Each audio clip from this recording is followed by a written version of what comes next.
Brothers and sisters, welcome back to another exciting episode of the Behavior Revolution Scriptures. I'm your tour guide, Mark, and it's my pleasure to be with you here this afternoon. How's your week been?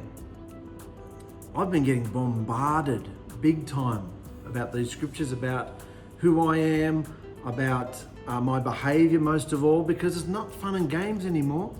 We've dealt with all the patriarchs, we've dealt with Moshe and how he was born, and we've dealt with the plagues and the burning bush and everything, all these exciting things that Yahushua's done. Now he's brought 𝔹𝕖𝕙𝕒𝕚 into the wilderness. And as soon as I did that wilderness episode a few weeks ago, with all the scriptures and understanding and what we're in this wilderness for, because we are in the wilderness, whether you face it or not, you're in a wilderness. We are in the last day, great tribulation. Many people, we're waiting for this to happen and we're waiting for that to happen before the tribulation.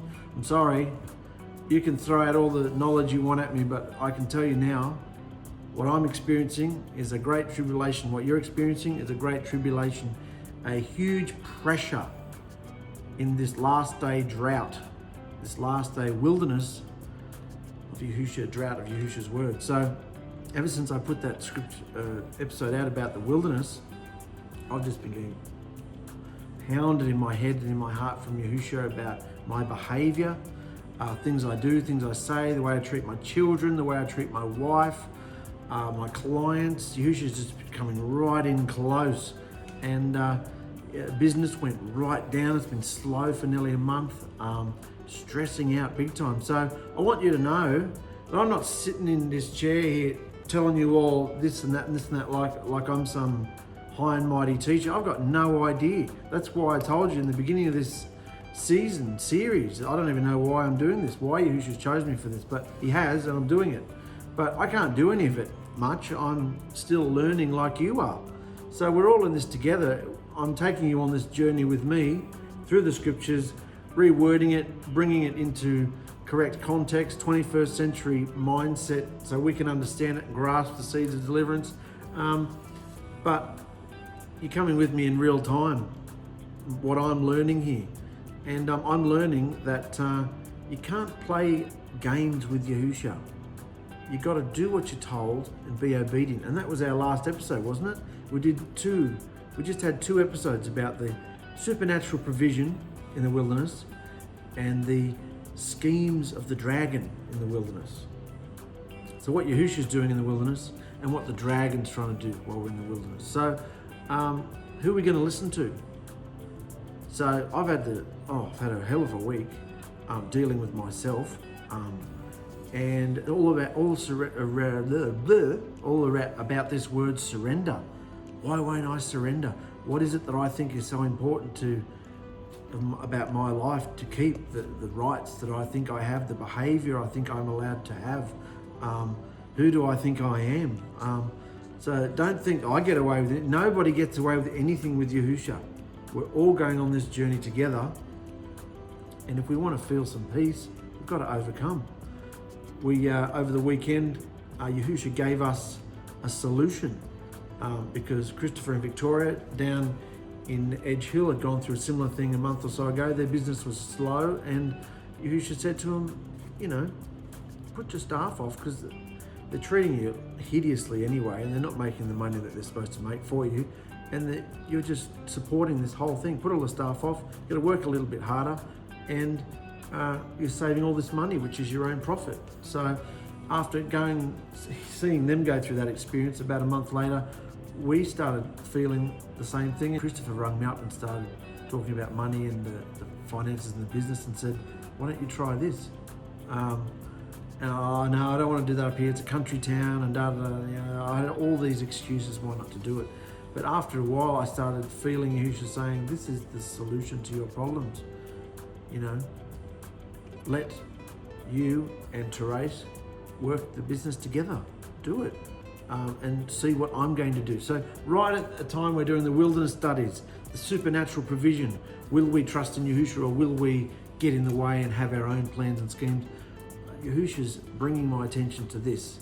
So it's okay, we're going to do it. We'll do it straight away, because when Yahushua says to do something, you do it straight away. I'm going to put the staff off, explain to them it's nothing personal. We love your work, it's wonderful. It's just the economy. The economy's shot. it's really slow. We just can't afford to put you on anymore. So we're going to do that. And so it was supposed to be on a Monday, but Therese and I had all these other things that we needed to do that were so much more important. Things that we'd planned and booked weeks and months ago, and things that in the natural, on the surface, nothing wrong with. But when Yahushua tells you to do something, when does he tell you to do it?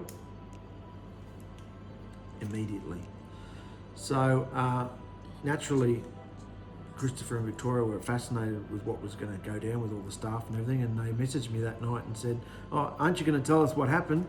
And I said, "Oh, it's not happening till Wednesday."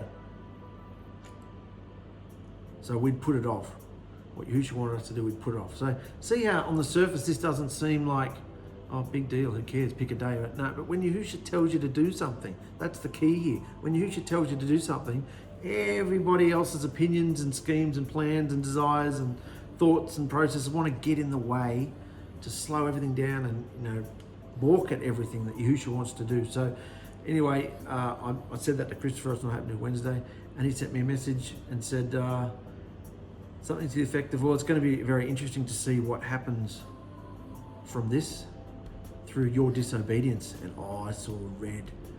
How dare you call me disobedient? And I rung him up. I'm angry at you. And told him off, and he just laughed, of course, hung up on me, and pretended it was an accident, and we just had a laugh because I could see what was in me about the word, what was in me about him, because he's the only friend I've got that's willing to say, look, Yahushua's told you to do this. When Yahushua tells you to do something, when should you do it?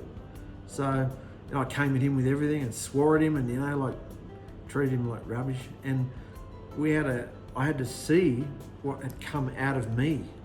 I had to see the seeds of disobedience, the seeds of anger and bitterness, all those things that came out of me at him, and he didn't care, he just laughed. But the point is, this is what we're all going through, brothers and sisters. And so straight away last night, I said to Therese, we're going to speak to the girls and explain to the staff, explain to them what's happening straight away. As soon as that happened, some couldn't show up and it was going to be late and this and that. Maybe we should do it another day. No, I learnt my lesson, because when I did that to Christopher, I just felt all these knives go straight into me. And we had a good talk about it afterwards. He said, he talked about the fear. He said, do you have a fear of me, do you? Because it's not him. He said, this is a behavior revolution. And if you behave the right way, you can know that anytime somebody says anything to you about you, even thinks something wrong about you, they're going to get pounded in the head by Yahushua. That's what he promises. But we have to present the behavior. We have to do it. And so it really blew my brains out yesterday, facing myself and what I'm really like, the fakery, getting through life just by saying things and gift of the gab and just getting through things, faking it all the time and not really facing what's inside me. And when my dear friend of 20 years says something, disobedient, you should have told you to do it straight away. And there was a certain time and a certain day that we were going to do it, and you didn't do it. So what's going to happen? And I just was furious, who I thought I was, and you don't dare call me disobedient, and like, who the hell am I? Who the hell did I think I am? And he's 30 years my senior, and just had a great laugh because, dickhead, Mark, what are you doing? So through all that, I realized that if I want to have that, well, not that you want to have that effect, but if you want Yahushua to move like that in a family, because we've got 8 children here who take the mickey out of us all the time, have no respect for us, they have no fear of us or Yahushua. And so Chris was saying to me, if you want this to happen in your home, you have to behave it. Get them to have the fear back. And you don't get it by demanding respect, by you respect me, because no. My children have it all over me now. Not only have we been through a divorce, I've remarried, and when you remarry, there's all sorts of dramas, getting used to a new wife and new children, stepchildren, all that sort of thing. So they've got it all over us that, they think we're not that crash hot of parents. We've had arguments in front of them, things like that, called each other every name under the sun, and the children, and they're us, and there's been so much drama. And so they've got it all over us, and they don't have to have any respect or fear of us or what we say. But that's the best place to be in, I've realised. They're all up there thinking they're amazing. So we just lower ourselves and let them step into the arena. We talked about the arena. Every behavior brings you into an arena. Every conversation, the whole world, your life, you're in an arena. If you want to, there is an arena. If you step into the arena through your behavior brings you into the arena. And of course the kids are all at each other's throats and bickering and fighting all the time. So they're in this arena. And 𝗪𝗪 and I always get drawn into the arena, you know, like gladiators or lions ripping each other apart in the Colosseum. There's a big arena. And we keep getting drawn into this arena.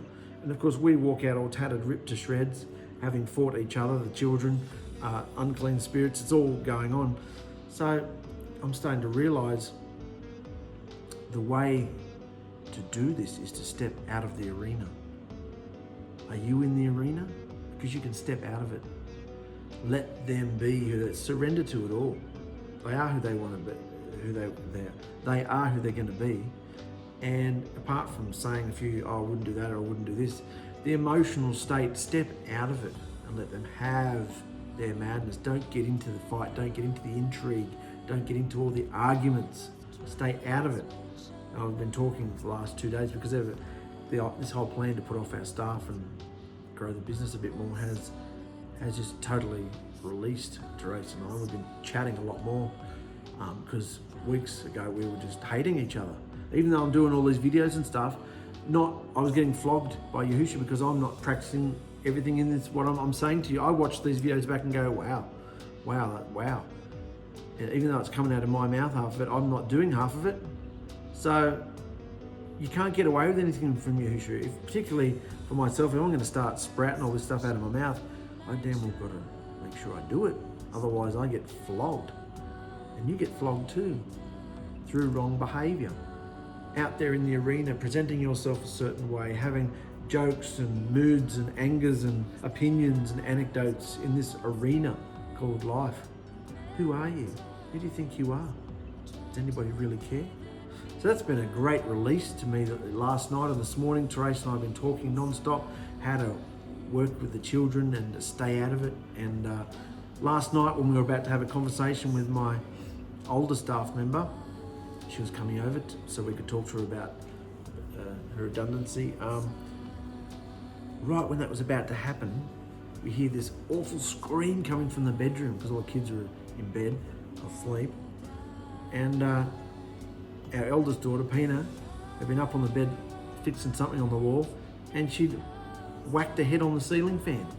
Big gouge out of her head, blood gushing everywhere. So 𝗪𝗪 said, I'm taking her down to the hospital. So she took her down to the hospital, so that I'm just going to have to deal with my staff member by myself and explain to her we can't afford to hire her anymore.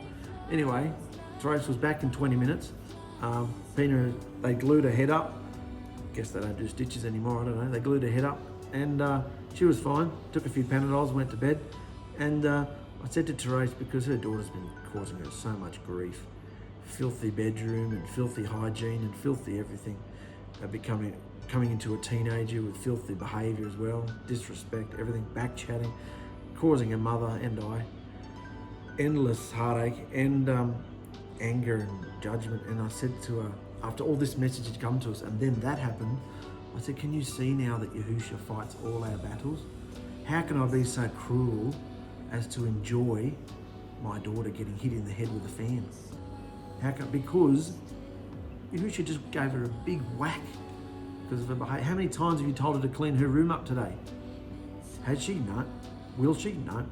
Well, look what just happened. So, is 𝗪𝗓 that real in your life? Or would you get into the sentiment, oh, my daughter's got stitches on? No. Particularly as your children come into the teenage years, they're going to get drawn, I'm sorry to say this, they're going to get drawn into the world. They're going to have to do what they want to do. So why am I airing all this dirty laundry out to you? Because I want you to know that this is a real walk and a real experience, and that's, I hope, what is different about these videos. I'm not coming at you like I know anything. I have a half decent memory of stuff I've learned over the years, but the difference between these scriptures and all the others is it's about 𝗪𝗓 and the behavior that he wants. And I hope the difference between these videos and the way I talk and as opposed to other people is I would never try and tell you I have anything together. I don't have anything, any part of my life together. I'm on this journey just like you are, making up, learning to listen. And not only listen, as I've discovered yesterday, do it. And do it immediately. When Yahusha tells you to do something, do it immediately. Otherwise, you get because of my behavior, who I thought I was. So you can see that Yahusha wants a real relationship with his bride. This isn't some fake religious hangover from Christianity, Judaism, Messianic Natural thing. This is a real heartfelt marriage relationship between Yahusha and his bride. And it's so exciting today because we're coming into the marriage, the wedding ceremony at Mount Sinai. But before we get to there, we have a few little bibs and bobs that happen first before we get to the mountain. Because Yisrael, remember from last week, are at the mountain. They've just conquered the Amalekites. Moshe was up on the mountain with his arms up. His arms were getting tired. So the guys held his arms up for him and they won the battle. So that was their first real battle since coming out of Egypt. They weren't warriors. So they needed supernatural provision, supernatural strength to fight a savage army. And that's what they all were back then, savage. So warriors, So I hope you can glean some gems from my personal experience the last couple of weeks. It's been hideous hell experience because of my behavior and not wanting to surrender and give over and just do it. Who cares about what your plans and schemes are? Just do what you're told to do, and then it's done and it's over. And we felt so much relief last night because not because of what we'd actually done, but because Yahusha told us to do something and we'd done it. We were sad to see the staff member go, but it was about doing what Yahusha wanted us to do. And once we do, you breathe a sigh of relief because you've done what you're told to do, and then you have peace and rest until they ask you to do the next thing, and you go on like that, exercising your belief in that way. So, yeah. Don't think I'm saying anything like that I can do. Like I'm learning this with you. I'm often saying it at the time and watching it back going, wow, I didn't know that. So, but what I'm realizing is this little safe zone I have here with my little phone turned on, I can hear Yahusha in that little zone. What I'm realizing is there are other believers in my life who are wanting this experience all day, every day. You can have this experience all day, every day, hearing his voice, reacting, hearing his voice, doing it. Say that, do this. Oh, I couldn't say that. I couldn't do that. I've got this to do first and that to do first. Whatever Yahusha says to do is always so bizarre. But it's not our job to know the outcome of it. It's not our job, definitely not to complain and whinge about the process, which I've been doing too. So we're in the wilderness. I'm saying all this stuff and I'm doing everything that they were doing back then. So that's why I know that this is a real journey, real message, because it's exactly what I'm going through as I'm going through it with you. It's real time. I don't want to hide from you that what my experience was like. It's hell. Hebrews 12, I chastise you, flog you, rebuke you, discipline you, all these things so that you will bring forth the fruits of right behavior. He wants a response from us. He wants a behavior from us. He wants us to become perfected and overcome. So let's go, guys. Let's go to the scriptures. Got my laptop fixed too. It finally came back after being in there for over a month. So I've got my mouse back.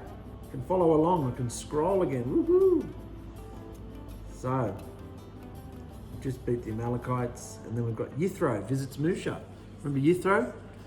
Musha's wife, her father. Remember he was in the prison cell for 10 years? Are you still in the prison cell? Are you still wandering around in the wilderness of your prison cell?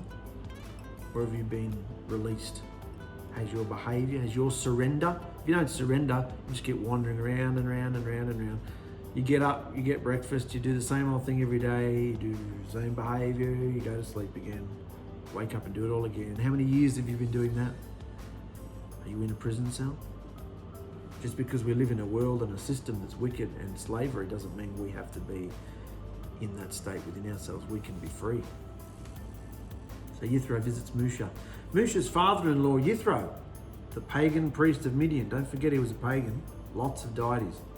He heard about everything 𝗪𝗓 had done for 𝗪𝗓 and his people Yisrael, and especially how 𝗪𝗓 had rescued them from Egypt. And before traveling to Egypt at Aaron's request, 𝗪𝗓 had sent his wife Zipporah and his 2 sons back to 𝗧𝗧, who had taken them in and looked after them. 𝗪𝗓's first son was named Gershom, for 𝗪𝗓 had said when the boy was born, I have been a foreigner in a foreign land. Remember, he didn't feel like he fitted in. He was still, couldn't get over his past, couldn't get over who he thought he was. He hadn't surrendered to the process. Because he was in the wilderness back then too. He'd run away from Egypt. He was a prince. Then he was the king of Cush. He was a king of Cush for 40 years. So he was royalty. And then he has his first child, an amazing experience, and he calls him foreigner. Not very nice, is it? Because he was so up himself and couldn't get over who he thought he was. And his second son was named Eleazar, for 𝗪𝗓 said, the Elohim of my fathers was my help and deliverance from the sword of the Pharaoh. 𝗧𝗧, 𝗪𝗓's father-in-law, now came to visit 𝗪𝗓 in the wilderness. And he brought 𝗪𝗓's wife and 2 sons with him. And they arrived while 𝗪𝗓 and the people were camped near the mountain of Yehusha. So that's back in Sinai. Remember? Look at this map here.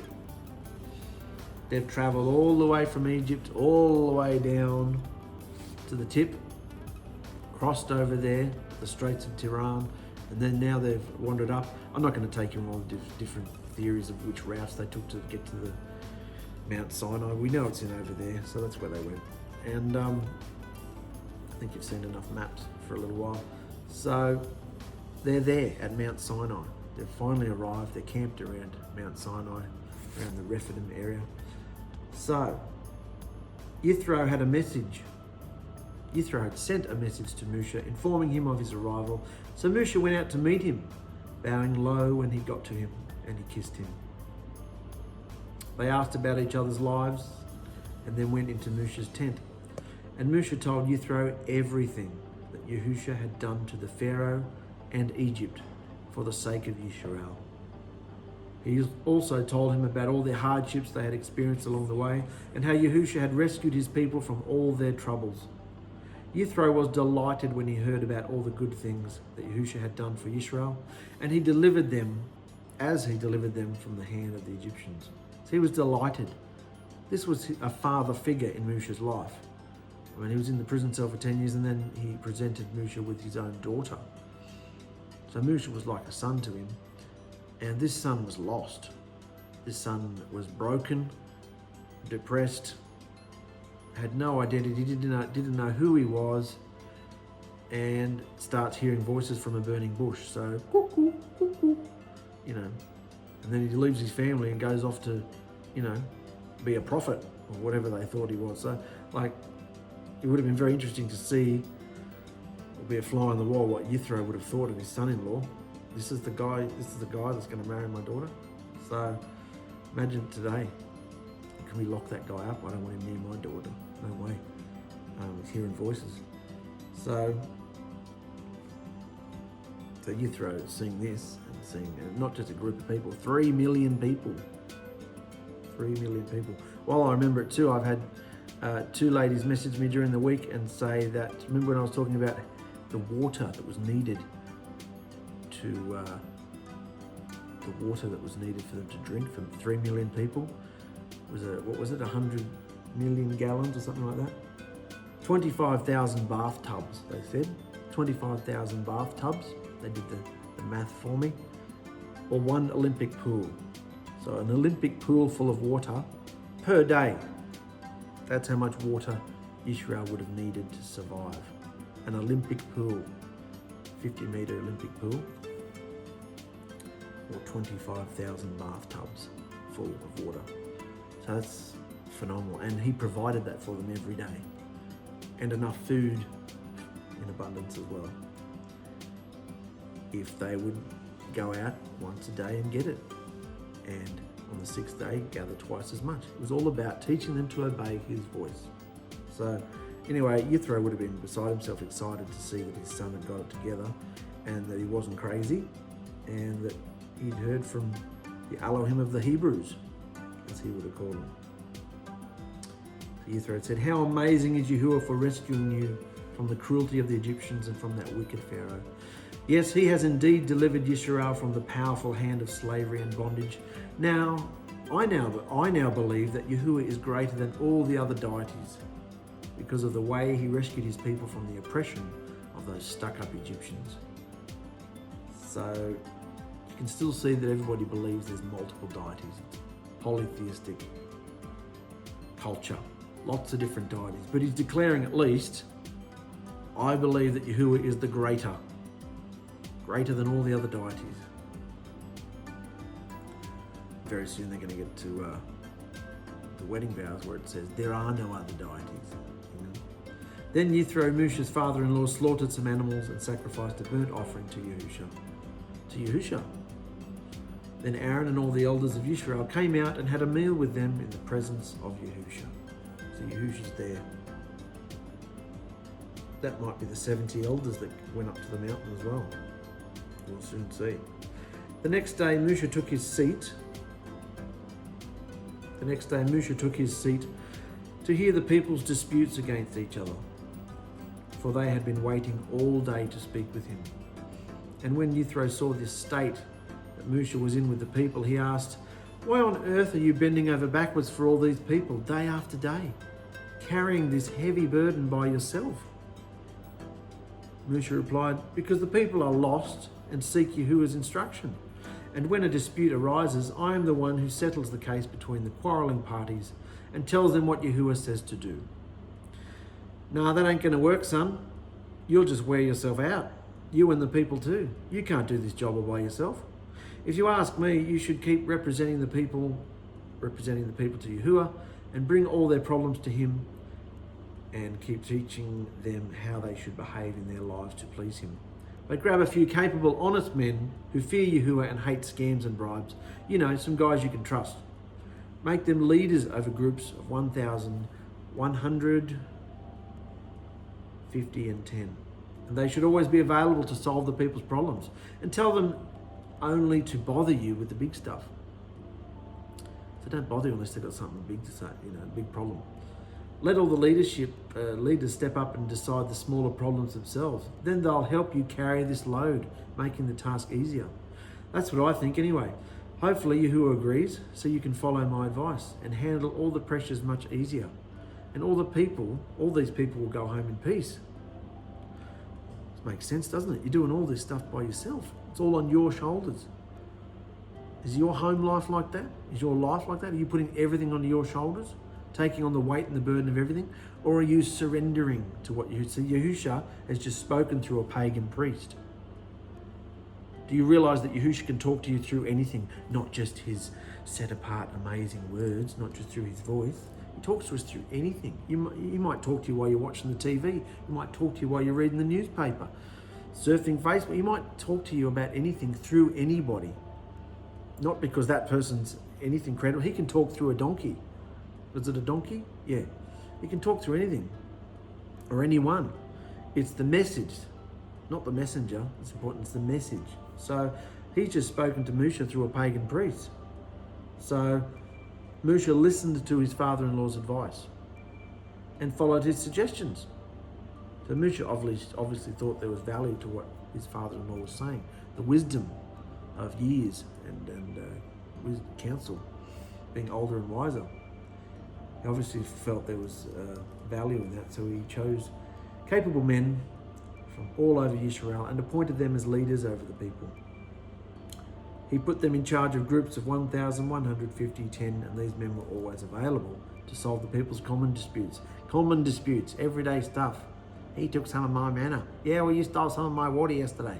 So common disputes, we don't need to know about all that, do we? Can you work that out amongst yourselves? Unless you've lost a limb, don't bother me with it, Unless your head's fallen off, come to me with the big problems, yeah? So then they brought the serious matters to Musha. They dealt with the common disputes. Then they brought the serious matters to Musha and they took care of the smaller problems themselves. Soon after this, Musha said goodbye to his father-in-law, who returned to his own land. So that's a good way for Musha to get free from all the people with their beady little eyes and bony fingers pointing at him. You brought us out of Egypt. You did this to us, Musha. Why won't you give us water? And why did you bring us out here to die?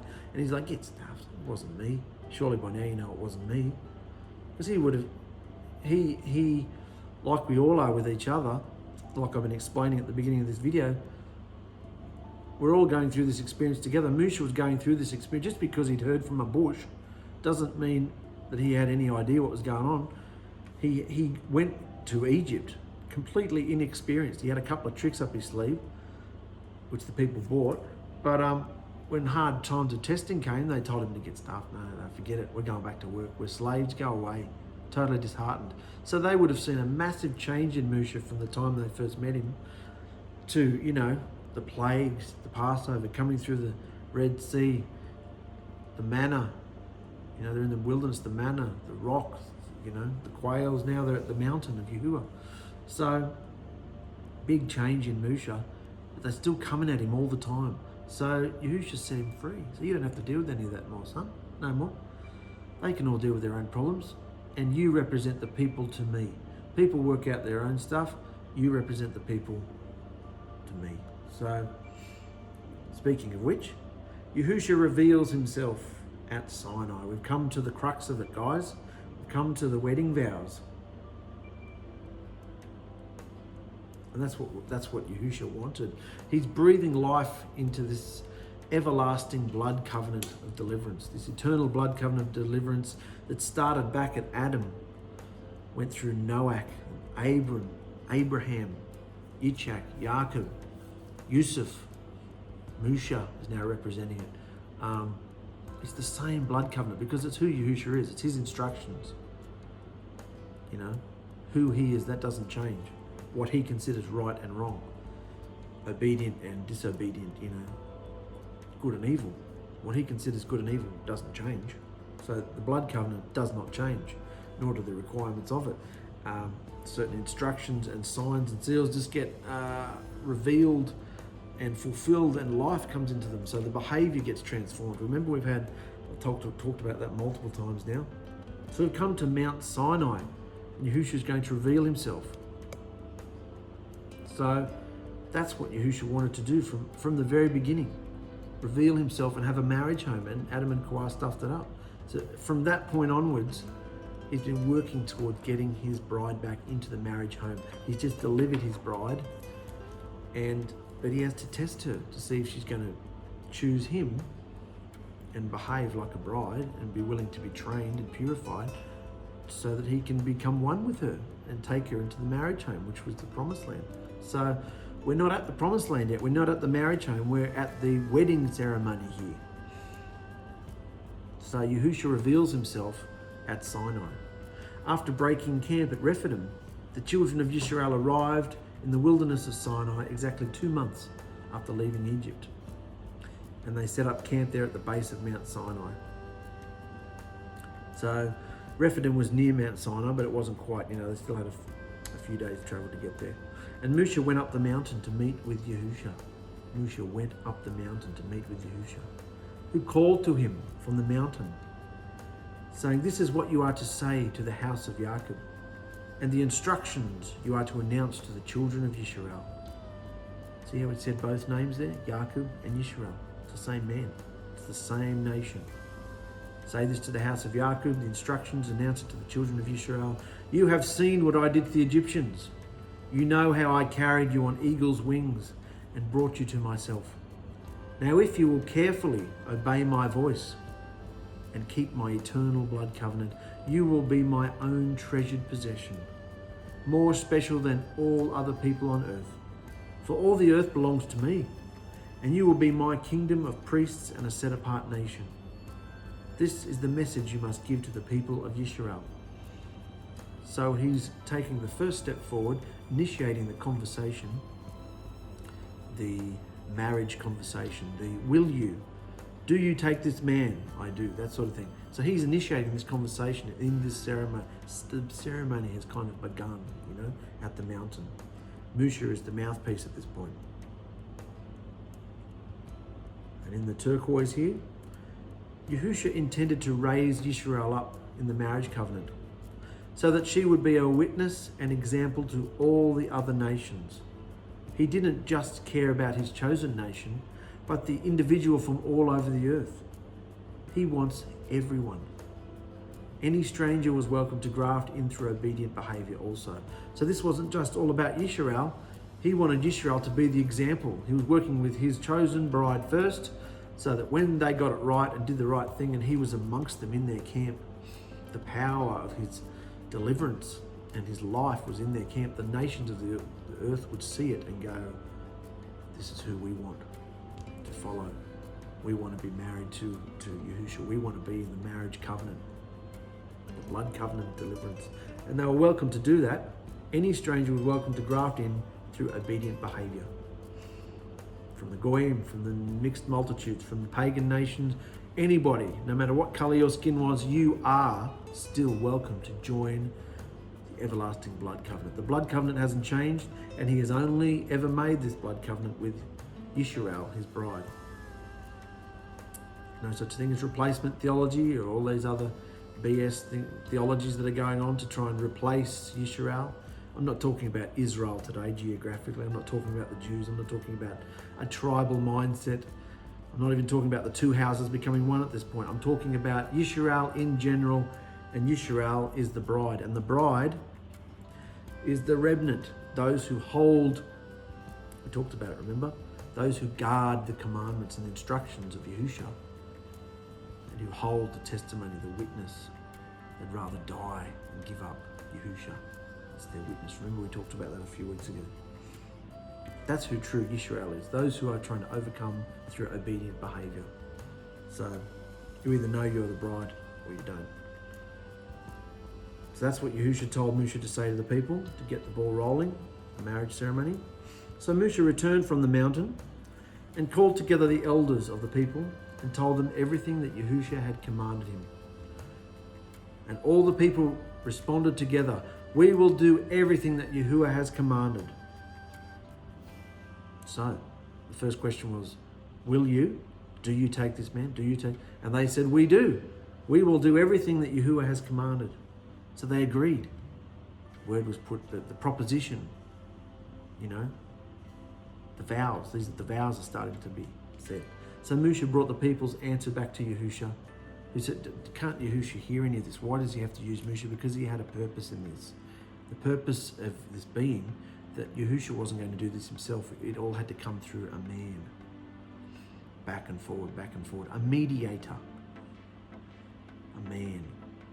Evil, disobedient behaviour came into the earth through a man, and it was going to be taken out through a man.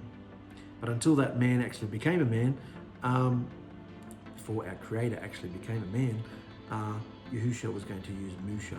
Symbols, remember? To teach them, to wash their minds about the blood covenant and everything. So Moshe brought this answer back to Yehusha, who said, I will come to you in a thick cloud, Moshe. So the people themselves can hear me when I speak with you. Then they will always trust and believe you. See? He wanted them to trust him and believe him as his mouthpiece on this earth. Yehusha still works like that today. If we are listening to his voice and say what we're meant to say, we will have the reputation amongst those who are closest to us anyway, of being a mouthpiece for Yehusha. Because what we say happens, not because we're soothsayers or anything amazing, but because we've just heard a thought and said, oh, I wouldn't do that, or that'll happen if you do that. And of course it's all poo-pooed and they go and do it, and it happens. He tells us what's going to happen before it happens. So do you want to be this mouthpiece? Because you're the only living dwelling place on this earth right now. Anyone with Yehusha's Ruach in them is a dwelling place, a mouthpiece for Yehusha. How does your mouth behave? How does your carcass behave?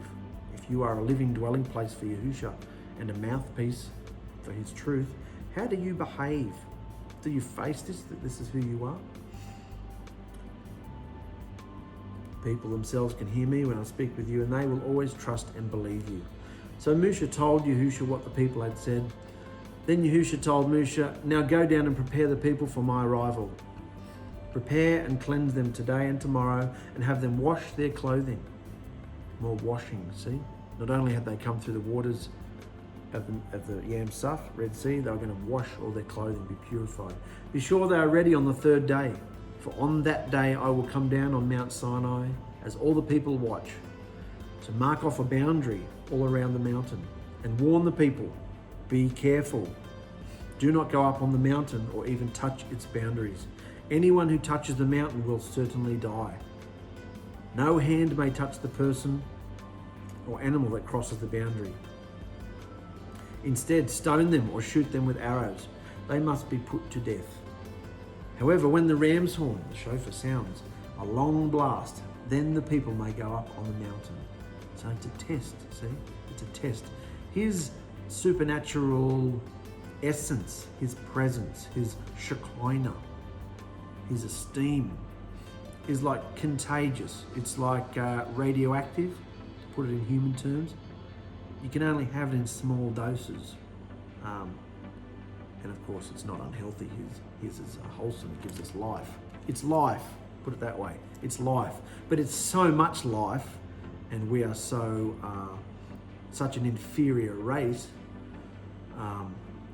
and filled with wickedness and unclean, that if we get exposed to too much of his esteem, we'll get snuffed out. We'll just frackle up, you know. That's how powerful he really is. So for their benefit, he said, don't come near the mountain, because I'm going to be there shortly. And in order to be in my company, you have to go through certain protocols and procedures. Otherwise, death will ensue, because light cannot be mixed with darkness. So he's attempting to do something pretty amazing here. He did it at the burning bush, obviously a much smaller degree, because Musha didn't die.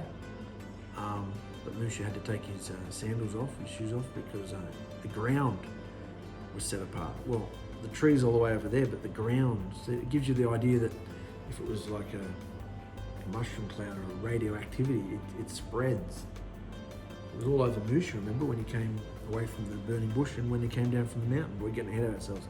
So can you understand that his presence is, that's why he's saying, don't touch anybody if someone touches the mountain or goes where they're not supposed to do, don't touch them, shoot them with an arrow or stone them.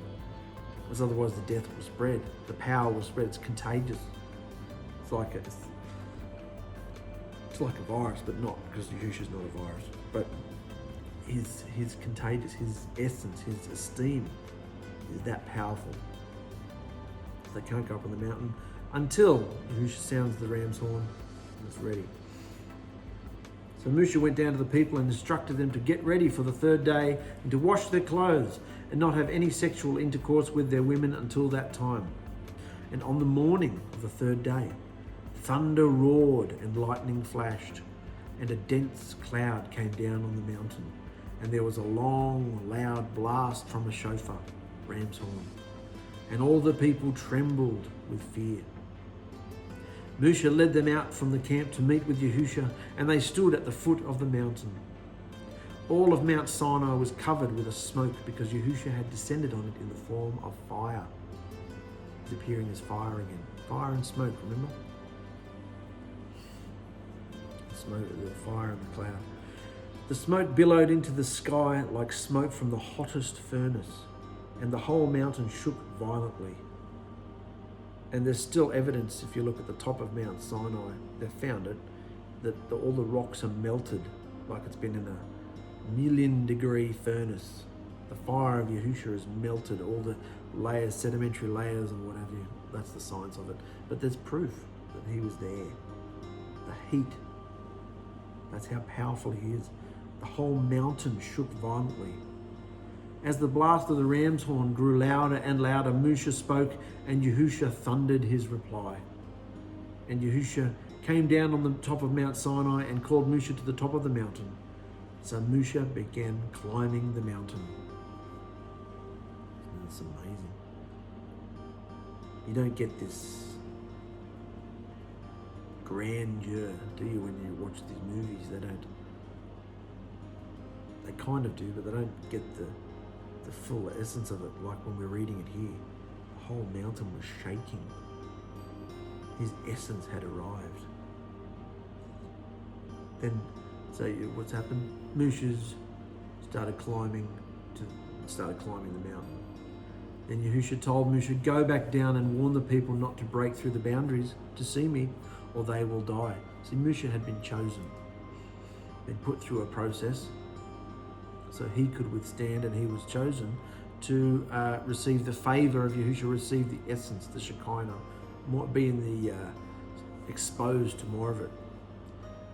So warn the people not to break through the boundaries to see me, or they will die. Even the priests, which were the firstborns, remember? Even the priests who regularly come near me must cleanse themselves, so that my power doesn't break out and destroy them. So that my power doesn't break out. He's restricting, he's restraining himself. Pretty sure there's scriptures in Revelation that speak about Yahusha, or maybe there is somewhere else about Yahusha restraining himself. He's been restrained. He's holding back his wrath, his rage on this earth. And I look at the state of the world now. That's Yahusha holding back. So imagine when he's had enough. You know, in one day, the sun will go dark, the moon will glow red, the sun will ignite and just go woof. You know, the earth will be just fractured, burnt up. So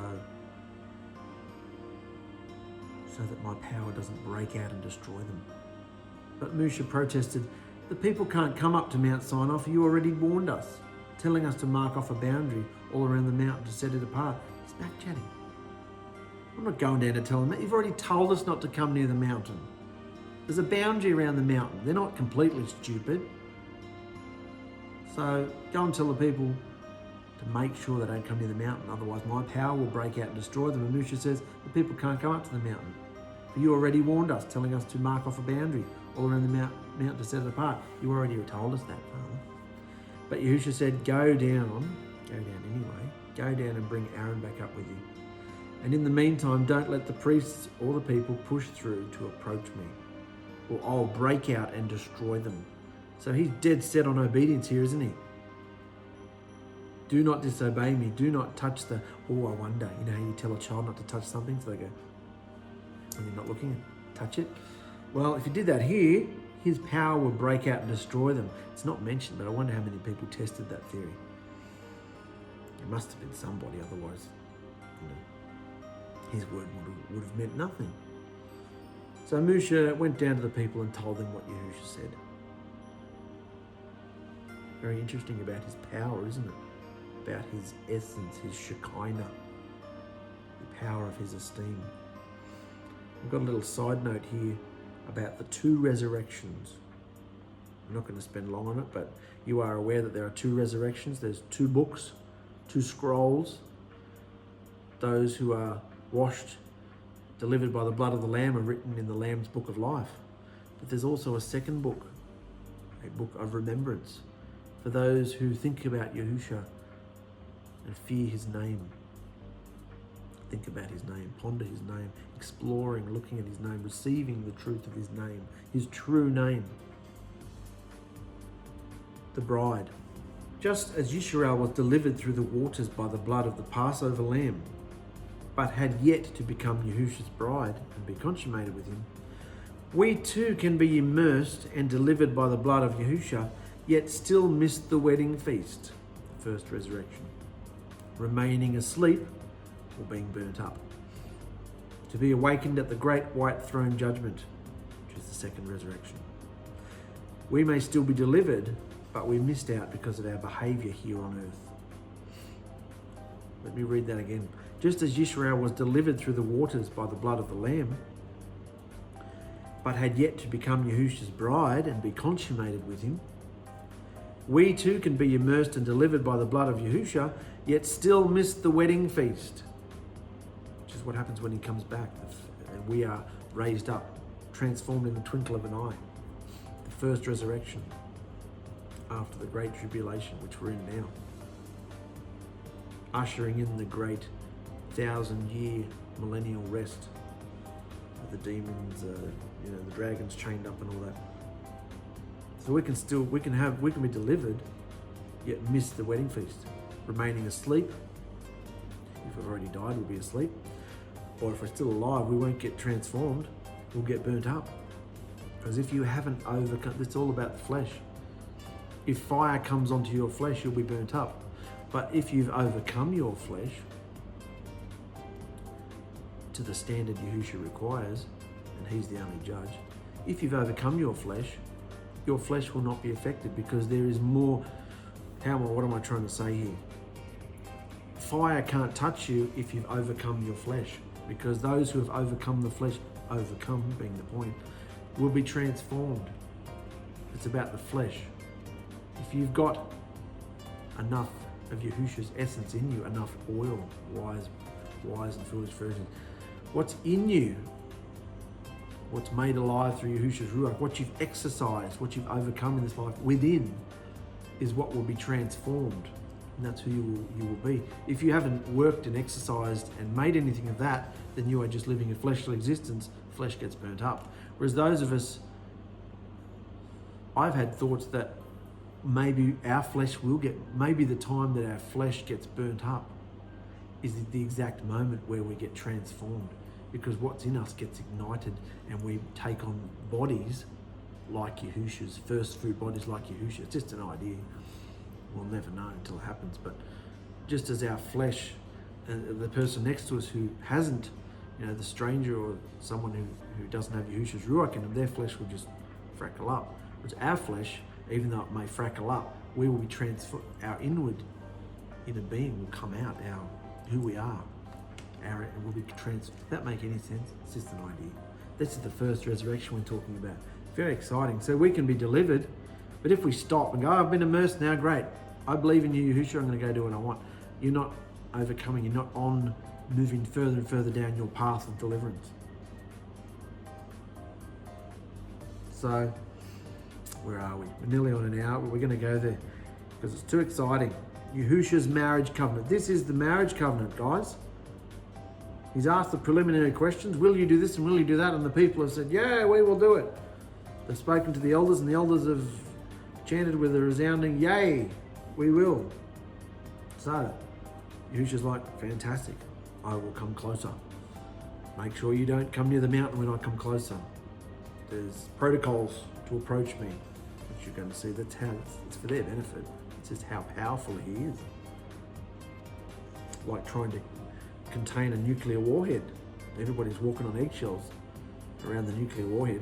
Well, you've got to walk on eggshells around Yahushua when Yahushua, his essence, his esteem, because he had not, even though he had not yet in time offered up his own blood yet to cleanse both dimensions, it was going to happen. So he's teaching them the principles of this, sowing the seeds, teaching them the shadows of all this, how to approach him. So that when he had made that sacrifice of his own blood, he could then, the veil was rent, his body was rent, his esteem came forth into the earth and filled people, tongues of fire, all that. So this all ties in, guys. Let's go into the marriage covenant, because this is what we're here for, isn't it? The marriage. This isn't the consummation. The consummation comes when the bride and groom go into the marriage home. They're not in the promised land yet. This is just the marriage ceremony. And he's making formal who he is. It has never been so formal as it is now. Abram, even way back then, Adam, Noach, they all had the instructions. Remember, I pulled verses out from Yasher and everything about his instructions, his blood covenant. So it's all been ticking along since creation. But here he's making it more formal. Same blood covenant, same everything, but he's making it formalized. You are now a nation of priests unto me, and these will be your legislation. I don't like the word laws because of what religion's done with that, but this is their instructions for living, legislation, if you will, in this new commonwealth of Yisrael. So, Yahushua's marriage covenant. Yahusha gave the people all these instructions. I'm Yahuwah, your Elohim, who rescued you from the land of Egypt, that hideous place of your slavery. So don't have any other deities, mighty ones, in my face. In other words, he's saying there are no other deities. If you look at the original Hebrew of all this, he's not just saying, don't bring any other deities before my face. He's actually saying to them, there are no other deities. They don't exist.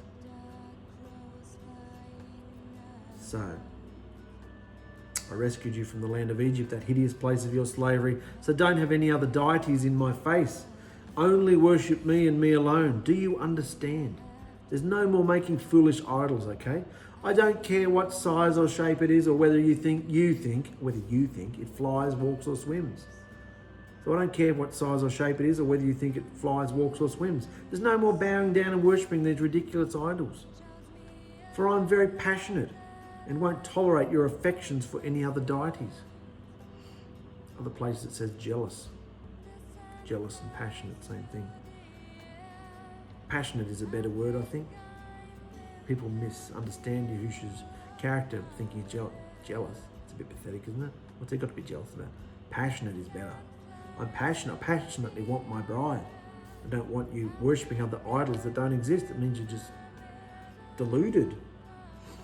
So there's no more bowing down and worshipping these ridiculous idols, for I'm very passionate and won't tolerate your affections for any other deities. And if you do, I'll not only punish you, but your children for generations to come, because you chose to reject me. However, I'll lavish unfailing kindness and favour forever on those who love me and obey my instructions. So, do you want never-ending punishment on not only you or your children, or do you want unfailing kindness? I love the words here. Unfailing kindness and favour forever on those who love me and obey my instructions. Make sure you always use my name. Never cast it aside or call me anything else, for I will definitely punish you if you do that. So I've taken all different translations of this and just listened and thought, I want to make this easy for everybody. So it's not a commentary as such, it's just what it is. It's the essence of what he's saying in 21st century terms. If he was here, this is what I believe and what I'm hearing that he was saying. No more idols, all right? Make sure you always use my name. So we're up to what? Number 3 now, I think. Make sure you always use my name and never cast it aside or call me anything else, for I will definitely punish you if you do that. What's his name? At this point, his name is Yahuwah, but we know it's Yahusha, same person, doing all this. Also, remember to rest on the Shabbat day. They know that because they've just gone through this whole ordeal about the manna and the quails. So they know what he's talking about. So also remember to rest on the Shabbat day, as I've told you, and keep it special. You have 6 days each week for your ordinary work, but the 7th day is a Shabbat day of rest, acknowledging me. And on that day, no one in your household is to do any work, including you, your sons, daughters, male and female servants, livestock, any stranger or visitors living within your gates. For in 6 days I made the whole universe, seen and unseen, and on the 7th day I rested. That is why I spoke special words of blessing over the Shabbat day, and set it apart. It's straightforward, isn't it? He's taught them all about this. He illustrated, he's training them in the Shabbat, bringing their food and drink into it. So if you don't do it, you're going to starve. If you don't do what I say. Now he's making it an official legislation, official rules for his bride. This is who I am, and this is how you will behave if you want to approach me and have me in your camp. So that was number 4, wasn't it? The Shabbat day. Remember the Shabbat day? Respect your father and mother so you live a long, full life on this earth. Respect your father and mother so you live a long, full life on this earth. You must not murder, break up your marriage, steal or kidnap, lie or speak cruel words or spread gossip against another. And don't scheme or seek to take your neighbour's house, wife, servants, animals, or anything else that belongs to your neighbour. I've gotten rid of the word covet because after looking into it and researching that a fair bit a few months ago, I realised covet has a people are throwing the word covet around for no apparent reason. Like if you see something, an advertisement on TV about a house or a car or a bike, and you look at it and go, oh, that's nice. Oh, don't covet. Don't you covet. That's not what covet is. In fact, most of the time in this culture, the word covet was to do with a man's wife. And it wasn't even about looking at her, it was about, where is it written? It was about scheming to take her. It was the step after desiring. It was a premeditated plan. It was almost like stealing. So it's more to do with stealing than just looking at something, because we're surrounded by stuff that looks nice. Oh, that's nice. People talk about in our salon, oh, we went on this holiday. Oh, that'd be nice. Go there and see that. Yeah, that's not coveting, though. That's just, oh yeah, that'd be fantastic. But it's when you put your whole desire into it, and then after that you decide, I'm going to do it. I'm going to take it, even if it's not mine. So that's why he's saying, don't scheme or seek to take. That's what covet is, scheming and seeking to take. It's not just looking at something going, oh, that's nice. No, it's going further than that. Scheming to take your neighbour's house, wife, servants, animals, or anything else that belongs to your neighbour. So I've summarised all that so it flows nicely. If you want to live long land on, if you want to live a long, full life on this earth, respect your father and your mother. Treat them well, treat them properly, behave correctly. It doesn't mean, particularly in the 21st century, it doesn't mean you have to have the same beliefs, doesn't mean you have to agree with them, doesn't even say obey them. It says respect them or honour them. Treat them with respect and honour, because they are your elders, they are your parents. So, yeah, do it. Let them have it. Don't take what they say or do personally, and don't make excuses for yourself. Let them have who they are. Don't argue with them. Honour and respect your parents. No matter what they believe or how they behave, this is the instruction for us. Don't murder. It's straightforward. Don't break up your marriage. Break wedlock. Don't break up your marriage. Don't steal or kidnap. Don't lie or speak cruel words. And don't gossip against another. That's bearing false witness. And don't scheme to take your neighbour's housewife. That's all the coveting thing. So that's the essence there of the marriage covenant. The marriage covenant is an instruction, like a husband and wife exchange vows at the altar. While Yahushua is exchanging his vow, and the bride is about to say, I will or I won't. If you want to be my bride, these are my wedding vows. You must obey them. And when the people heard the thunder and the loud blast of the ram's horn, and when they saw the flashes of lightning and the smoke billowing from the mountain, they stood at a distance, trembling with fear. Why would you be trembling with fear after all these miraculous things you've seen all the way since back in Egypt? Why would you be trembling with fear? Why wouldn't you be running towards this going, fantastic? Where's their belief? Trembling with fear implies that they were looking at themselves and seeing how wicked they were, and trembling with fear because they'd obviously had some supernatural experiences, and were in fear that they might frackle up. And clearly they didn't want to change, so they stood at a distance instead of running towards Yahushua like Moshe did, scaling the mountain. They stood back in fear, trembling like little sissies in fear. And they said to Moshe, you speak to us, Moshe, and we'll listen. But don't let Yahuwah speak directly to us, or we'll surely die. So what does that say about their behaviour and their cleanliness, their lifestyle? If Yahushua comes anywhere near us, we'll definitely die. Instead of taking it positively and saying, we will cleanse ourselves and we will come before you and we will humble ourselves towards your teaching and we will agree and obey and subject ourselves to your authority. Instead of doing all that, nah, look at this, standing back here. You go and do that, Moshe. That's your thing. We'll just talk, you talk to us about it. It's like they're not even interested. So stop being so afraid, Moshe answered them. Yahuwah appears like this to test you. So if you're so afraid of him, maybe you'll be obedient. That's the whole idea. Healthy fear is a good thing, like I was saying in the beginning. About the kids having healthy fear. About us having healthy fear to step out and say something horrible to another person. Not just believers, anybody. If we say something horrible, if we allow that wickedness, that evil to come out of us, what's going to happen to us? You know? That's the fear.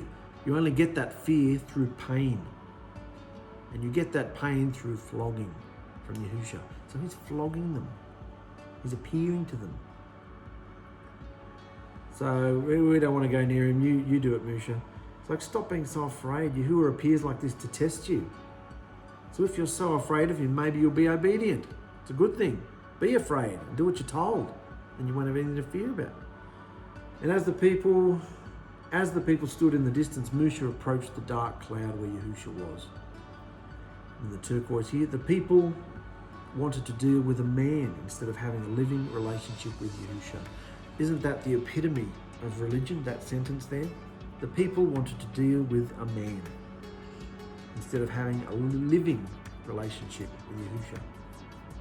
They want dead liturgy, dead tradition, dead everything. Even Messianics, even Nazarene, even those who've come further out than the other religions, even coming out, and then they stop. They still want to stay dead in the shadows, like we've been discussing at the time of trumpets, blowing shofars and building sukkahs and all this stuff.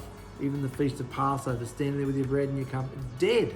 It's all dead because it's all shadows. It's liturgy. It's not life. It's not a living relationship. Because a living relationship is moving, it's living water. It's constantly flowing. The flock is constantly moving from greener pasture to greener pasture. So there's a picture of Musha there. That was pretty cool. And you'll be pleased to know, those of you who are racially charged, that I made his skin black for you. Because Musha's skin was black. That original picture had white skin, but I liked the comic book looking feel of it, so I made his skin black. You're welcome. So there is only one eternal blood covenant.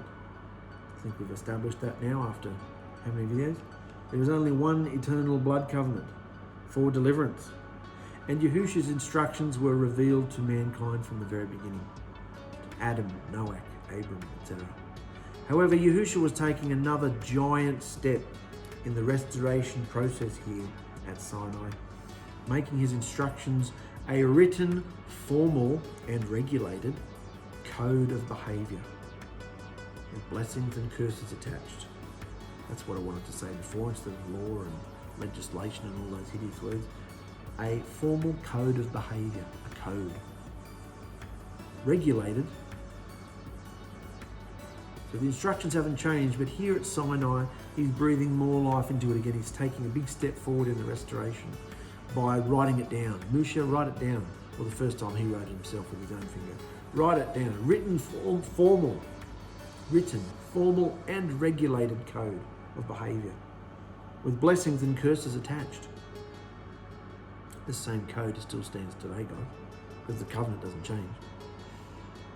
The promise Yahushua made with Abram many years before about the promised land was finally being fulfilled through Yisrael. That's a spelling mistake. Through Yisrael's seed at Sinai. So the promise Yahushua made with Abram many years before about the promised land was finally being fulfilled through Yisrael's seed here at Sinai. Your descendants will be slaves in a land that's not their own, and after a time I will bring them out, back to the land of milk and honey, back to the promised land. Well, he didn't just want to bring them back, he wanted to bring them back as his bride. So he's bringing them back as his bride. He's making the formal steps and procedure and ceremonially washing them first, and then doing that. Come to me and I will give you rest.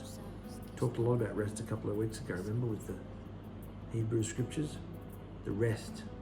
It's not just the Shabbat day rest, it's not just the millennial rest, it's the rest, and not just the Canaan land of Canaan rest. It's the rest within us. When we overcome step by step, we feel more and more of his ruach, his peace. Because the cleaner we become on the inside, the cleaner we become, the more of him can enter us. Have you ever looked at it like that?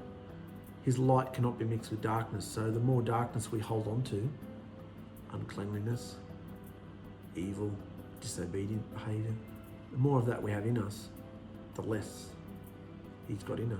So maybe you've only got a little drop. He gives everybody who's immersed in his true name of Yahushua HaMashiach a down payment of his ruach. He promises that to help you. But you might only have a drop of a drop. Others might have a little bit of a cup. Some have a cup, and some might have a bucket, like, who knows? It's just an analogy, but you see what I'm saying? The more we cleanse out, the more rest we receive, the more of him that is in us. Each time Yahushua renewed his blood covenant with mankind, each time he lifted it up, brought their attention to it, renewed it. He didn't just renew it with his own blood, he renewed it multiple times.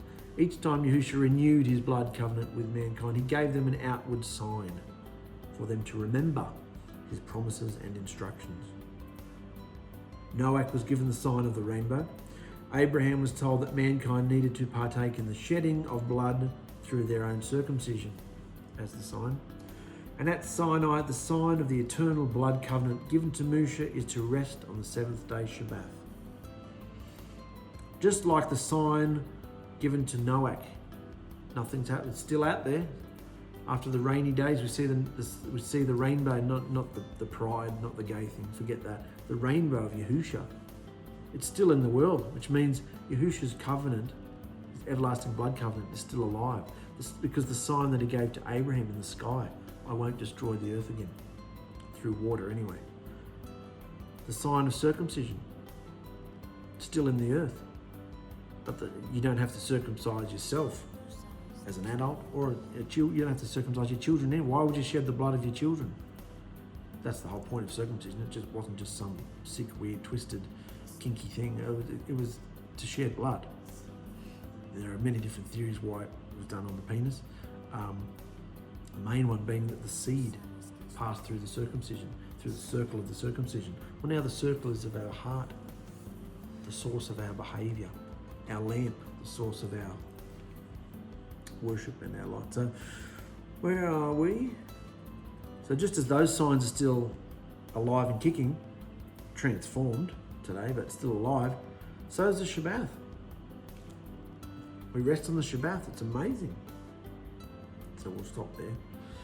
So let me read a little bit from Fossilized Customs here, because I want to bring this in. It's only a few paragraphs about the marriage covenant. And I also recommend you go back to season 1, the videos I did when Abraham sent out Eliezer to find a wife for Yitzchak, and it was Rivka. She was the shadow of a perfect bride who came to meet her bridegroom. So watch that video again, because it's all about, I went into Todd Bennett's book about the marriage betrothal and the consummation and all that sort of thing. I've read a bit of his book in that. So refresh yourself on that if you want to. But we're going to talk about the everlasting blood covenant just to finish here. Lou's written this about it. The everlasting covenant establishes a new relationship between Yahushua and mankind. It's the relationship of a husband and his wife. So he hadn't revealed himself like this prior. He's working towards this restoration, towards this. We can look back and know and see that now, but at the time, they didn't know about the marriage idea. It's a relationship of a husband and a wife. That's what the giant leap of restoration at Sinai was about. He wanted to be husband and wife. It's metaphoric, of course, or a figure of speech that draws an analogy. Like a marriage, there are two processes involved: betrothal and consummation. This is the betrothal. The marriage vows are given, and you'll see a bit later they have a feast. This is the official wedding ceremony, but not the consummation, not when the husband and wife come together, just the betrothal. 50 days after leaving Egypt, representing the bondage of disobedience, the children of Yisrael, the chosen wife of the promise, were at Mount Sinai. So 50 days later, this is the first Shabuoth. Oh, it just says that this was the first Shabuoth. now called Pentecost. The elements found in the everlasting covenant correspond to Yahudi wedding traditions. We looked at all that. Remember the kuppah, and which is the husband and wife standing under the marriage home. Yahushua refers to Yisrael as his wife because he has engaged in a formal betrothal. Sinai was this betrothal, and 2 written copies, we haven't come to that yet, but 2 written copies of the Torah, which is teachings, instructions, written in stone, front and back, with a marriage ketubah. Remember, they had to sign the marriage ketubah to make it official? This could be done when the husband and wife were still children. It's signed and then they don't consummate until they're adults, like an arranged marriage. So there were 2, where were we? The marriage ketubah. One for the husband and one for the wife. So there's 2 witnesses. These were placed into a special container called the Ark of the Blood Covenant Witness. The husband chose his wife Yisrael to care for, provide for, and protect. The wife agreed to obey, forsaking all others. 2 witnesses were called forth to hear the covenant: the sky and the earth. They are the witnesses to the wife making her vows. And they said, remember, all the words which Yahushua has spoken, we will do. They affirmed that we will do it. At this point, the 70 elders of Yisrael, which is the Sanhedrin at the time, ate and drank with the husband, bridegroom, creator, and sovereign. The wife provided her contribution to the marriage covenant, a type of property brought by a bride to her husband at the marriage. The gold, the silver, the bronze, the fabrics, the oils and precious stones. We're going to come to that next episode.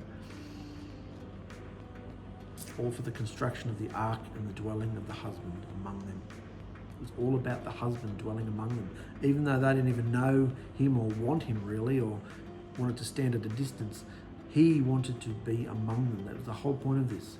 Him being among us, and now him being in us, the dwelling place. The terms of this formal blood covenant, the written wedding agreement or ketubah, were burned into stone with the finger of Yahushua himself. The name of the husband was taken by his wife, and so they are called Yahudim. This was corrupted to Judah by translators, then Jude, and for the last several hundred years it has been Jew. Yahushua speaks of his covenant without ceasing, reminding his wife of the marriage. For your maker is your husband. Yahushua Shaddai is his name. Read all of Yeshayahu 54b. All right, so just wanted to give you a bit more depth of understanding about the marriage covenant that they were forming. And they're still ignoramuses at this point. They don't even know what they're doing. They're following shadows. They're having trouble even following the shadows. So, but Yahushua has a plan. Just like he's had a plan ever since the beginning.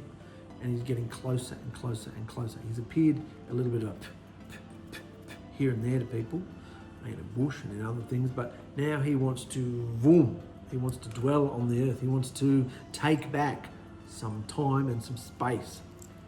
I'm not going to go into that right now, but he wants, and it's contagious, remember? So he wanted to start spreading. He wants his earth back. He wants his bride back, taking back what was his, which the enemy stole through trickery and deceit.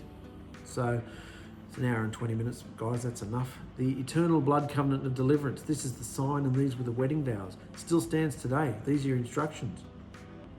So remember, it's a behavior. The wedding vows, the 10 commandments, or 10 instructions, I should say, are not something that you chant. They're not a liturgy. You don't have to, the whole point of writing them on your doorposts, and you don't have to post them all over your house, that signifies that they are a behavior in your mind, in your heart, wherever your house is your dwelling place, written in your heart. You don't have to go graffitiing your walls. You know, the ruach within you is the comforter, the provider, the reminder, you know. So let's be mature and intelligent about our belief, and we don't have to come together and recite these commandments all the time. They are a behavior. They are a behavior within us. They're written on your heart, and we do them. Just do them. Everything can be brought back to these commandments, and these commandments can be explained in 3 rules as well. Let everybody have it. Don't take anything personal, and don't make excuses when you go out into your day. And you'll find that all commandments and all instructions, all the Torah, all 66 books can be brought back to those rules. Anyway, guys, I love you. It's very exciting where we're going now. Just remember, like I said in the beginning, this is a real relationship. I had a big flogging this week and I came through it. Just like any parent wants to flog their child to see them grow in their behaviour. Get your act together. Stop behaving naughty. So I was naughty and I got flogged. So the same, he's no respecter of persons. If you don't want to get flogged and you don't want those sharp arrows in your heart, behave yourself. Do what you're told, when you're told, and everything will work. That's why we're going through. I'm not just reading these pretty stories for you so that we can all sit and go, oh, that was lovely, yeah. No, everything they went through, we're going through. And so he's coming closer to us. He's definitely coming closer to me.